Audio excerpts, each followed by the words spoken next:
Hello student, मैं P Kumar, math teacher, motivator and guideliner. हम लोग डिटर्मिनेंट चैप्टर स्टार्ट किए हुए हैं और डिटर्मिनेंट में हम लोग 3 क्लास कर भी चुके हैं। आज हम लोग को उसको आगे बढ़ाना है, ठीक है। और आप लोग थ्योरी अच्छा से देखें कि नहीं जी। देखिए, डिटर्मिनेंट का पूरा खेल थ्योरी पर ही है, इसमें कोई फार्मूला नहीं है। थ्योरी अच्छा से कंप्लीट रखिए, फिर क्वेश्चन बनाना बहुत ही आसान होगा, ठीक है। तो थ्योरी 2 क्लास ही है, ज़्यादा नहीं है। 2-3 क्लास में आराम से थ्योरी कंप्लीट कर दिए हैं तो। और थ्योरी बहुत कम है, आधा घंटा का क्लास ही है। थोड़ा सा कंसंट्रेशन बना कर देख लेना है, फिर क्वेश्चन देखिए कितना आसान लगेगा, बहुत ही मज़ा आएगा। डिटर्मिनेंट चैप्टर बहुत मज़ा वाला चैप्टर है और आसान भी है। तो थोड़ा सा आप लोग थ्योरी क्लियर रखिए, फिर देखिए ना कितना मज़ा आता है। चलिए तो फिर हम लोग आगे बढ़ते हैं। क्वेश्चन नंबर 2 से क्वेश्चन नंबर 1 तक कंप्लीट किए थे लोग। क्वेश्चन नंबर 2 में कह रहा है write the minor and cofactor. देखिए, माइनर एंड कोफैक्टर आ गया, उप सारणी एवं सहखंड यहाँ निकालना है। Each elements of second column, किसका? Second column. Each elements of second column, second column का स्तंभ 2 का सभी सदस्य का निकालना है। इनफ्लोइंग डिटर्मिनेंट एंड इवैल्यूएट, और उस डिटर्मिनेंट का वैल्यू भी निकालना है। बात समझ में आ? तो बहुत ही आसान है। चलिए, 2 नंबर क्वेश्चन में दिया हुआ है 4, 9, 7, 3, 5, 7, 5, 4, 5, 4, 9, 7, 3, 5, 7, 5, 4, 5। अब इस डिटर्मिनेंट का कह रहा है कॉलम नंबर 2 के सभी सदस्यों का माइनर एंड कोफैक्टर निकाल दीजिए। तो कॉलम नंबर 2 के सभी सदस्यों को माइनर एंड कोफैक्टर निकाल देना है। तो बहुत ही आसान बताए थे। माइनर एंड कोफैक्टर, माइनर किसका? तो 9 का। तो इसको दिखा सकते हैं रो नंबर 1 और कॉलम नंबर 2। अब माइनर जिसका चाहिए उसके सामने वाला को ढक, 9 का माइनर चाहिए तो 9 के सामने वाला को ढक देना है और इसके सामने वाला इधर पर ढक जाएगा। तो 3 7 बचेगा और 5 5 बचेगा। 3 7 5 5 क्रॉस मल्टीप्लाई, 5 3 15 और 7 5 35। कितना मिल जाएगा? -20। यही हमारा माइनर हो गया। किस एलिमेंट्स के लिए? 9 के लिए, अर्थात रो नंबर 1 कॉलम नंबर 2 के लिए, ठीक है। माइनर मतलब होता है उप सारणी, उप सारणिक। बात समझ में आ? फिर माइनर अगर निकालना है किसका? 5 का। तो ये 5 रो नंबर 2 है, कॉलम नंबर 2 है, तो इसको लिख सकते हैं M22। हाँ, ये 9 5 दिखाने की कोई ज़रूरत नहीं है, सिर्फ ये भी लिख दीजिएगा तो काम हो जाएगा। जिसका माइनर निकालना है उसके सामने वाला बंद, तो ये 5 का, तो ये 5 के सामने वाला बंद, ये 5 के सामने वाला बंद। तो बच जाएगा क्या? 4 7 और 5 5, ठीक है। ये बंद और ये बंद था ये और ये। तो बच गया। तो 5 चौका 20 और 7 5 35। तो मिल जाएगा कितना? -15 माइनर। फिर किसका? 4 का। तो 4 × M कितना हो जाएगा? ये है तो रो नंबर 3 है और कॉलम नंबर 2 है। चलिए इसको ढक दीजिए। ये बंद, ये बंद। तो बच जाएगा क्या? 4 और 7 और फिर बच जाएगा 3 और 7। ये बंद, ये बंद, ये दोनों बचा है। 7 चौक 28 और 7 तिरिका 21, घटेगा तो कितना आ जाएगा? 7। तो ये जो हुआ माइनर हुआ। और कोफैक्टर भी तो चाहिए, तो बताए थे कोफैक्टर निकालने के लिए कोफैक्टर का नाम A से डिनोट करते हैं। और ये 1 2 है ना, तो 1 और 2 लिखेंगे। 1 2 लिखेंगे तो जरा देखिए, तो ये फर्स्ट वाला प्लस होता है, सेकंड वाला क्या होता है? माइनस। अब ये जो वैल्यू आया है ना उसके आगे माइनस लगा दीजिए।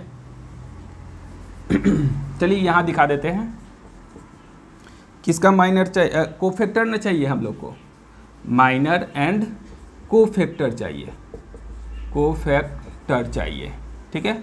उपसारणियों सहखंड चाहिए, ठीक है। तो सहखंड चाहिए किसका, A12 का।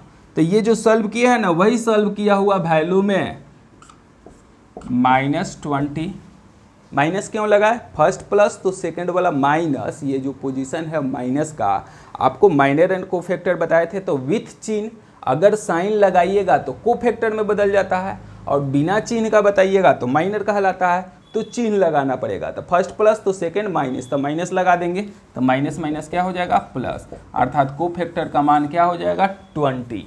फिर यह माइनस था तो ये नीचे वाला क्या हो जाएगा प्लस। तो फिर इसका मान अगर बताना है 2 का, तो यही वैल्यू में प्लस लगा देंगे। तो प्लस लगाने से कोई अंतर पड़ेगा क्या, प्लस माइनस फिर क्या दे देगा, माइनस। तो ये मान जैसे कि तैसे रह जाएगा। और फिर लास्ट वाला जो मान है 3, 2, इसके आगे तो ये माइनस फिर प्लस फिर माइनस, तो फिर माइनस लगा दीजिएगा। तो ये 7 के आगे माइनस लगाइएगा तो क्या हो जाएगा -7। तो ये हो जाएगा कोफैक्टर और ये हो जाएगा माइनर। तो माइनर एंड कोफैक्टर कैसे निकालते हैं, बात समझ में आ। माइनर एंड कोफैक्टर दोनों एक ही जैसा निकालते हैं, जिस तरह माइनर निकाले हैं उसी तरह कोफैक्टर निकलेगा। तो इसी जो मान निकाले हैं उसी में प्लस माइनस लगा दिए तो कोफैक्टर हो गया, और बिना प्लस माइनस का बताए हैं जो सॉल्व किए जो ही आ गया वही आंसर हो गया, तो वो माइनर कहलाएगा। और चिन्ह लगा देते हैं तो कोफैक्टर। तो माइनर एंड कोफैक्टर समझ में आ। इसी तरह के एक और क्वेश्चन भी दिया हुआ है और कह रहा है इस डिटर्मिनेंट का वैल्यू भी इवेलुएट कीजिए। तो जगह है हम लोग के पास, जगह है तो यहाँ डाल देंगे। हाँ, डिटर्मिनेंट चाहिए ना, तो देखिए ये एलिमेंट ले लीजिए और ये कोफैक्टर को मल्टीप्लाई कर दीजिए, जो आएगा आंसर हो जाएगा। तो ये एलिमेंट्स क्या था 9, और कोफैक्टर 9 का कितना आया था 20, प्लस सब में प्लस ही, चूँकि चिन्ह ही इसमें लगाए हुए हैं। फिर किसका कोफैक्टर, तो 5 का, तो 5 इंटू कोफैक्टर कितना है -15 है। फिर प्लस लिख लीजिए 4, कोफैक्टर कितना है -7 है। इसी को सॉल्व कर दीजिए ना। डिटर्मिनेंट का मान कर रहा था कि इस वैल्यू को इवेलुएट भी करना है, ये डिटर्मिनेंट का जो मान है ना निकालना भी है, तो इसको गुना कर दीजिए लोग। चलिए करके दिखा देते हैं। 9 दूना 18, तो 180 हो जाएगा। 15 पचे 75, 75 हो जाएगा। आइए 7 चौक 28। तो ये दोनों माइनस वाला को एक जगह कर देते हैं, प्लस वाला एक जगह है, तो 180 है, ठीक है। और इन दोनों को जोड़ देंगे, या इसमें 75 सीधे घटा दीजिए ना, पहले 75 घटा दीजिएगा तो 105 हो जाएगा। एक बार 28 भी घटा दीजिए, 80 में से 75 घट गया तो 105, और फिर 28 भी घटा दीजिए, तो हासिल लेना पड़ेगा। 15 में से 8 घटेगा तो 7, और फिर ये हो जाएगा 9 में से 2 घटेगा तो 77। आप आंसर देख लीजिएगा लोग। ये 2 का माइनर एंड कोफैक्टर और साथ में डिटर्मिनेंट का वैल्यू भी, 3 चीज़ पूछ रहा था, माइनर, कोफैक्टर और डिटर्मिनेंट का वैल्यू को एवेलुएट करने के लिए पूछ रहा था। और कह रहा था किसका माइनर एंड कोफैक्टर, तो कॉलम नंबर 2 का स्तंभ 2 का माइनर एंड कोफैक्टर और साथ में उसका डिटर्मिनेंट का मान भी निकालिए। बात समझ में आया आप लोगों को कैसे निकाले। तो ये हो गया आपको माइनर, ये हो गया कोफैक्टर, और ये हो गया आपको डिटर्मिनेंट। डी से डिटर्मिनेंट सॉल्व कर दिए। तो डिटर्मिनेंट आप सिंपली भी उस मेथड से भी निकाल सकते हैं। इसमें यह माइनर एंड कोफैक्टर का प्रयोग करके तो ये एलिमेंट्स ले लेना था और उसके ठीक इच कोफैक्टर ले लेना था, और मल्टीप्लाई करके ऐड कर दीजिए तो डिटर्मिनेंट का वैल्यू दे देता है। बात समझ में आया आप लोग को। तो इस चीज़ को आप लोग नोट कर लीजिए। हाँ, डिटर्मिनेंट बराबर होता है, आपको दिखा भी देते हैं। ये डिटर्मिनेंट बराबर आप लिख सकते हैं, ये एलिमेंट्स और ये कोफैक्टर, 2 2 ये कोफैक्टर, 3 3 आइए इसका कोफैक्टर। मतलब सेम ले लेना है, एलिमेंट्स लेना है उसका कोफैक्टर का मल्टीप्लाई, प्लस एलिमेंट्स लेना है ठीक उसका कोफैक्टर का मल्टीप्लाई, एलिमेंट्स लेना है ठीक उसका कोफैक्टर का मल्टीप्लाई कर दीजिएगा तो आपको डिटर्मिनेंट प्राप्त हो जाएगा, वैल्यू ऑफ डिटर्मिनेंट मिल जाएगा। बात समझ में आ? तो ये 2 का 1 था, 2 का 2 सेम ही है, आप बना सकते हैं लोग, 2 का 2 एकदम सेम ही है, आप बना सकते हैं लोग। दिखा दे क्वेश्चन, देख लीजिए लोग, क्वेश्चन देखना है तो 1 1 1 है, 2 3 4 है और 4 9 16 है। नहीं बनेगा, इसमें भी कॉलम नंबर 2 ही का निकालना है तो निकल जाएगा फिर वही माइनर एंड कोफैक्टर। इस चीज़ को आप लोग नोट कर डालिए।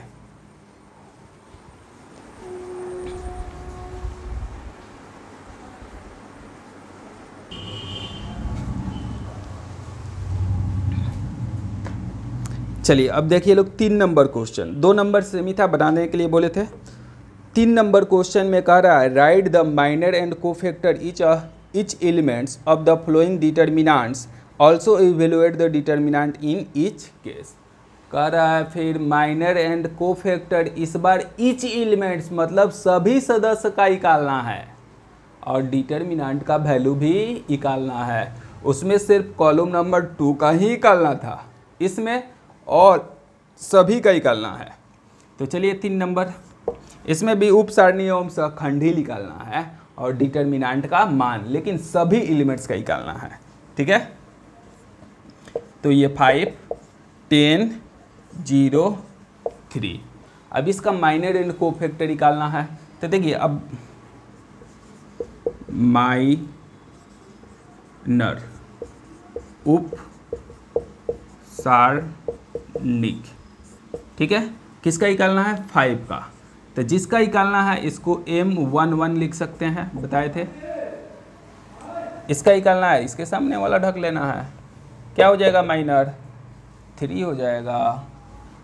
फिर माइनर किसका -10 का 1 और 2 ना, तो इसको बंद क्या मिल जाएगा 0। माइनर किसका, चलिए 3 का 2 2 रो नंबर 2 कॉलम नंबर 2, जिसको चाहिए उसके सामने वाला को ढकना है, क्या मिल जाएगा 5। माइनर किसका निकल गया, अब 0 का बाकी है ना, 0 2 1, तो इसका चाहिए तो इसके सामने वाला को ढक लेना है, क्या मिल जाएगा -10। ये माइनर हो गया। अब कोफैक्टर चाहिए तो कोफैक्टर में चिन्ह लगा देना होगा 1 1 1 1, तब प्लस लगाने से 3 पर कोई अंतर नहीं पड़ेगा, ये हो जाएगा कोफैक्टर उप सारणी सखंड। ठीक है, फिर किसका मान चाहिए 1 2 का, तो 0 के आगे माइनस लगाएंगे तो कोई अंतर पड़ेगा क्या, 0 ही रह जाएगा। फिर प्लस 2 2 है तो प्लस लगाएंगे तो कोई अंतर नहीं पड़ेगा तो 5 ही हो जाएगा। अब फिर 2 1, अब इसके आगे माइनस लगाएंगे तो माइनस माइनस क्या कर देगा प्लस। समझ में आया आप लोग को? तो ये था माइनर और ये था कोफैक्टर। तो ये माइनर है और ये क्या है कोफैक्टर है। तो प्लस माइनस चिन्ह लगा दिए, प्लस माइनस चिन्ह लगा दिए तो कोफैक्टर है, सखंड है। अब बिना माइनस चिन्ह का बताया जैसे जो माना है सो वह कोफैक्टर। डिटर्मिनेंट भी कह रहा है तो डिटर्मिनेंट तो तिरछा तिरछी गुना कर दीजिए ना, नहीं आ जाएगा। 5 तिहाई 15 और इधर वाला 0 अर्थात 15 आंसर हो जाएगा। डिटर्मिनेंट का वैल्यू भी कह रहा था तो गुना कर दीजिए, तिरछा तिरछी जो आएगा डिटर्मिनेंट का वैल्यू कहलाएगा। बात समझ में आया आप लोग को? तो इस क्वेश्चन नंबर 3 का फर्स्ट है और 2 ऑर्डर वाला था, लिख लीजिए। तो इसके बाद फिर अब 3 ऑर्डर वाला है, नोट कीजिए।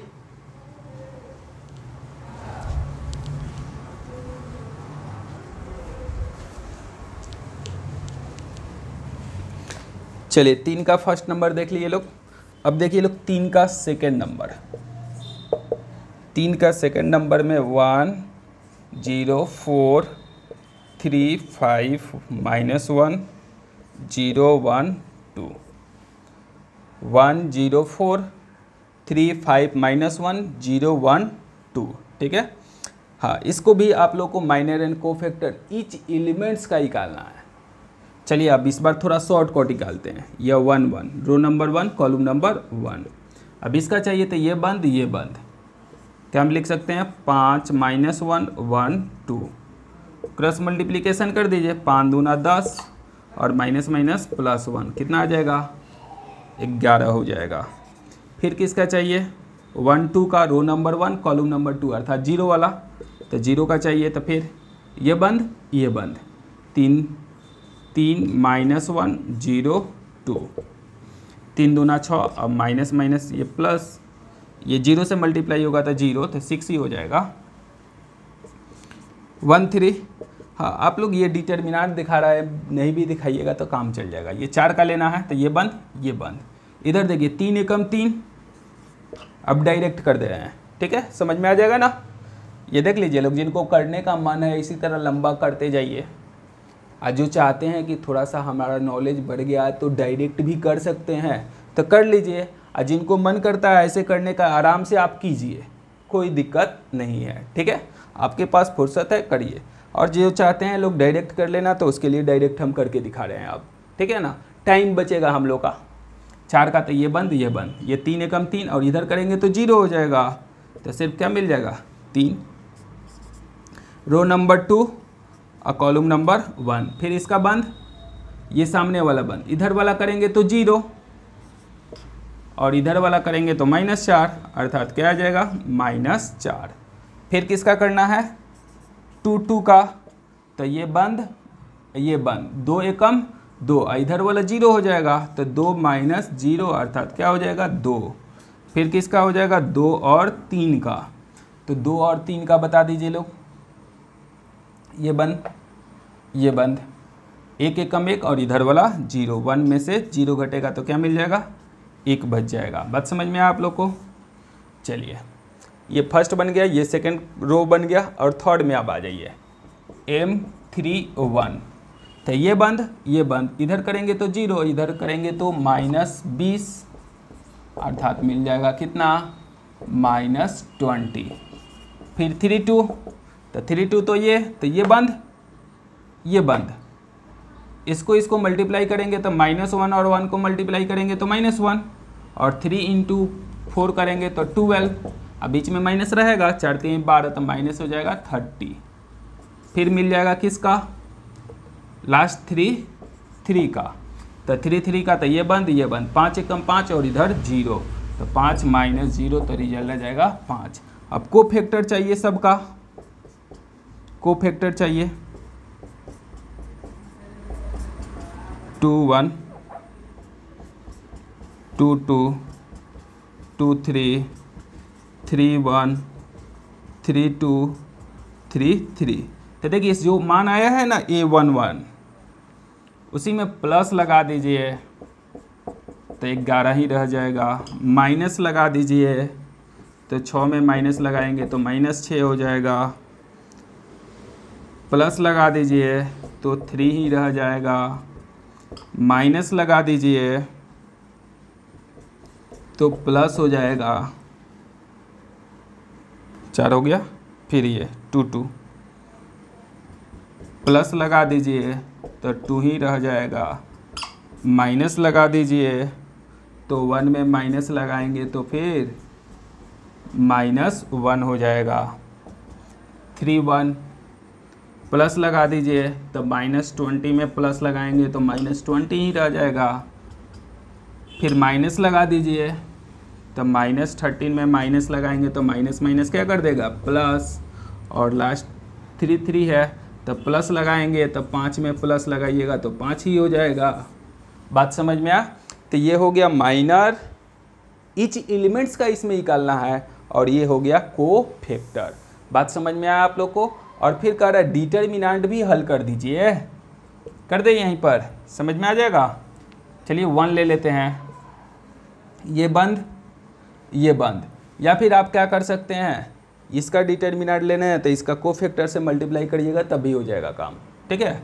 या चलिए छोड़िए, ये बंद ये बंद, 5 दूना 10 और माइनस माइनस क्या हो जाएगा +1। देखिए यहाँ 11 था। चलिए फिर 0 ले लेते हैं, तो 0 से मल्टीप्लाई करिएगा तो 0 हो जाएगा, तो सिर्फ 4 वाला लीजिए, 0 से मल्टीप्लाई करेंगे तो 0, ये बंद ये बंद, तो इधर हो जाएगा 3 और इधर वाला तो 0 हो जाएगा ना। तो कितना आ गया 11 एकम 11, ये तो 0 हो गया, 4 तिहाई 12, 11 और 12 को जोड़ेंगे तो 23। समझ में आया। तो ये डिटर्मिनेंट का वैल्यू भी निकल गया। तो डिटर्मिनेंट हम लोग को माइनर भी पूछ रहा था इच एलिमेंट्स का, कोफैक्टर भी पूछ रहा था, डिटर्मिनेंट भी पूछ रहा था। तो ये था 3 का 2 नंबर और 3 का 3 और 3 का 4 भी दिया है, और सेम इसी तरह काम करना है। तो ये काम अब आप लोग खुद ही करिएगा। लो बात समझ में आ। तो चलिए यहीं पढ़ाने देते हैं और फिर क्वेश्चन आगे बढ़ते हैं क्वेश्चन नंबर 4 पर। 3 तक कंप्लीट कर लीजिएगा लोग, माइनर एंड कोफैक्टर बहुत ही इजी है। तो हम लोग आगे बढ़ते हैं क्वेश्चन नंबर 4 पर।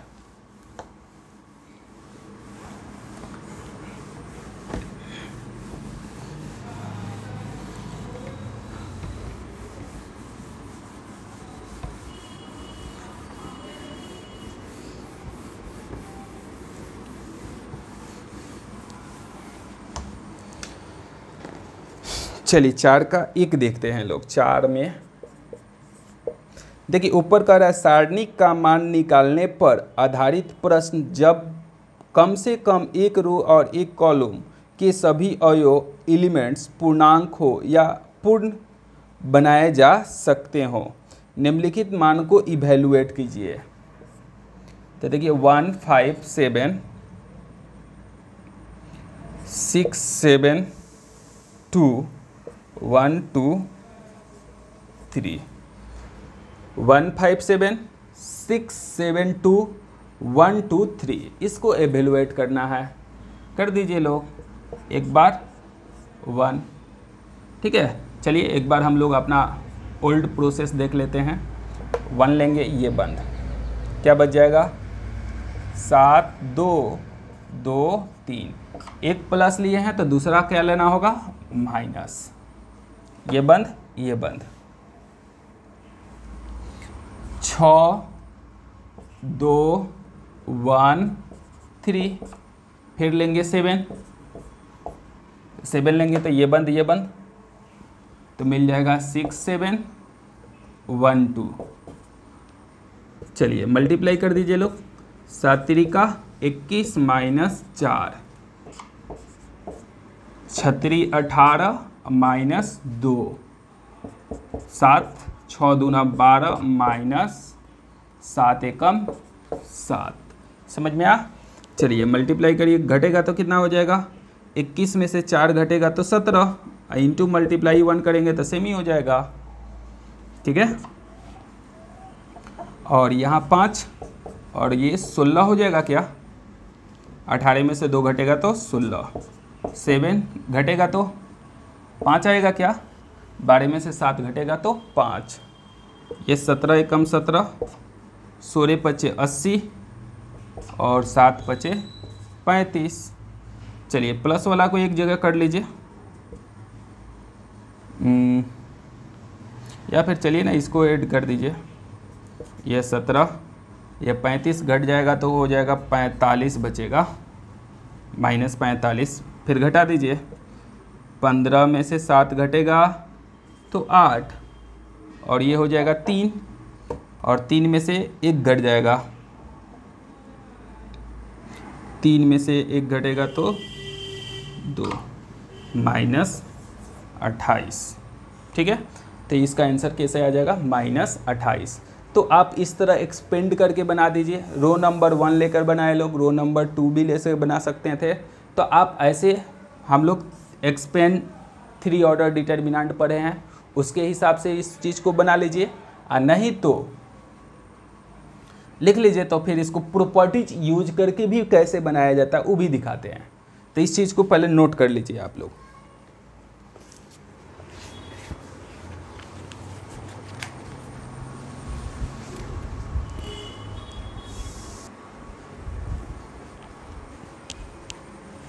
चलिए तो अभी इस क्वेश्चन को एक्सपेंड करके सॉल्व किए, अब जरा प्रॉपर्टीज को यूज करके कैसे सॉल्व करते हैं। स्टेप 1 में बताए थे we must be try maximum 0 a row और ए कॉलम, किसी एक पंक्ति या एक स्तंभ में अधिक से अधिक शून्य लाना होता है।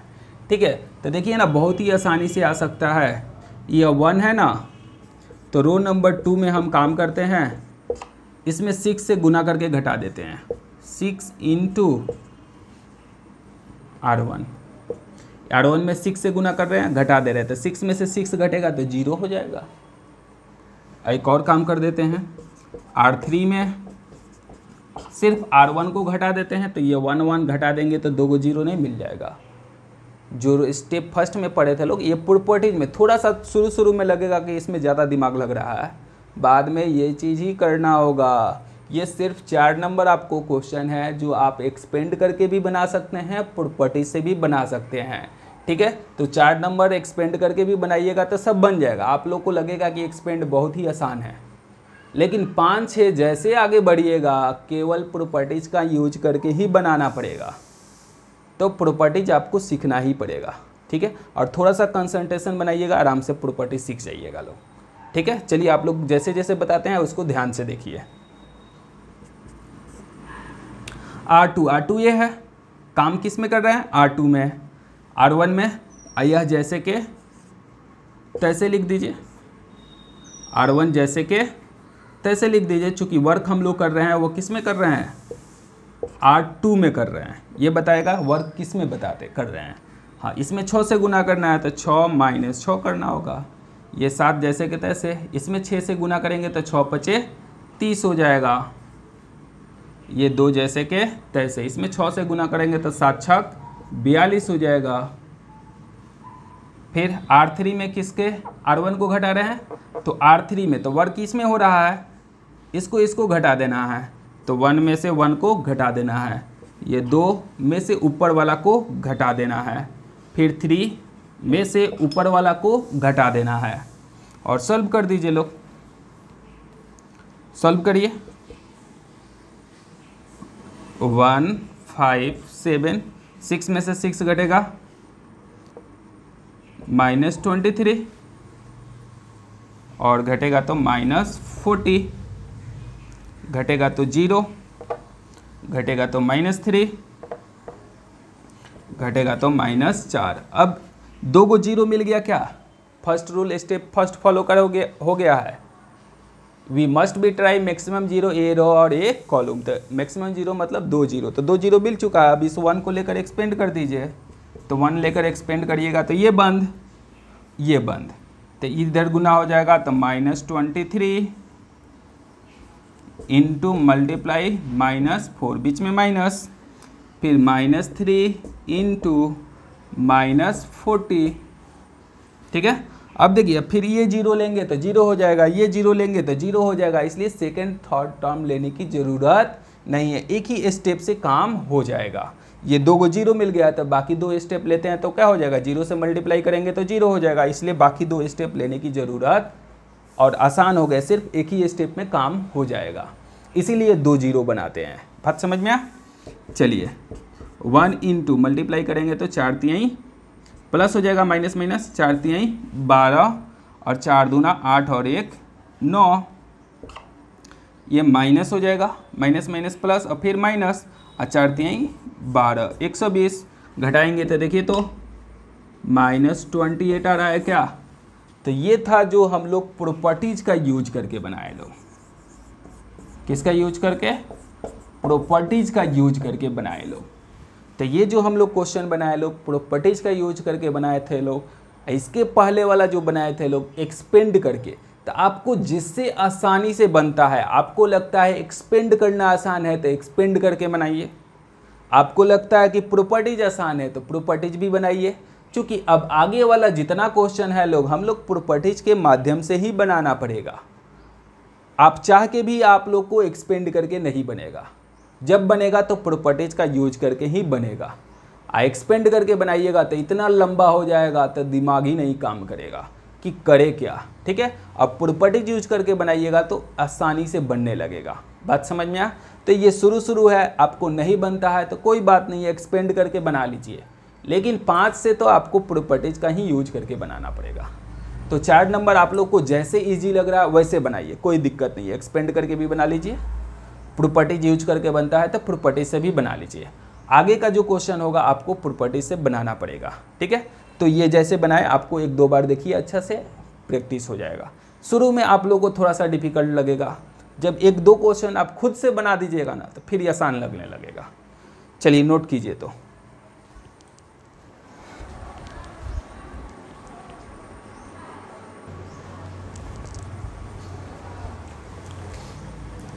चलिए, तो चार्ट नंबर क्वेश्चन में आप लोग को 13 क्वेश्चन दिया हुआ है। तो आज आप लोग होमवर्क करिए, ये 4 का 13 क्वेश्चन है। आपको जैसे अगर प्रॉपर्टी समझ में आ जा रहा है, प्रॉपर्टी से बनता है तो प्रॉपर्टी से बनाइए, और नहीं तो एक्सपेंड करके भी 13 तक क्वेश्चन आप लोग आज बनाइए। तो आज का क्लास बस यहीं पर रहने देते हैं। और देखिए, आप लोग को अगर समझ में आ रहा है तो अपने दोस्तों को ज़रूर शेयर करिए, अपने दोस्तों को ज़रूर शेयर करिए, सब्सक्राइब भी करा दीजिए। आज जो भी हम नया वीडियो डालें ताकि नोटिफिकेशन ऑन कर लीजिएगा, ताकि जब भी वीडियो डाले आपके पास नोटिफिकेशन पहुंच जाए, ठीक है। और आप लोग रेगुलर क्लास करिएगा तो फिर डिटर्मिनेंट आसान लगेगा। क्लास छोड़िएगा, कभी देखिएगा वीडियो कभी नहीं देखिएगा तो फिर ये चीज़ भी आपको डिफ़िकल्ट, कोई भी चीज़ डिफ़िकल्ट नहीं होता है, आपको रेगुलर क्लास करना होता है। रेगुलर कोई भी चीज़ करिएगा ना तो डिफ़िकल्ट से डिफ़िकल्ट चीज़ भी ईजी नज़र आने लगता है। तो चलिए, आज का क्लास बस यहीं पर रहने देते हैं, फिर अगला क्लास में आगे इसको बढ़ाएंगे। तब तक के लिए रहने देते हैं।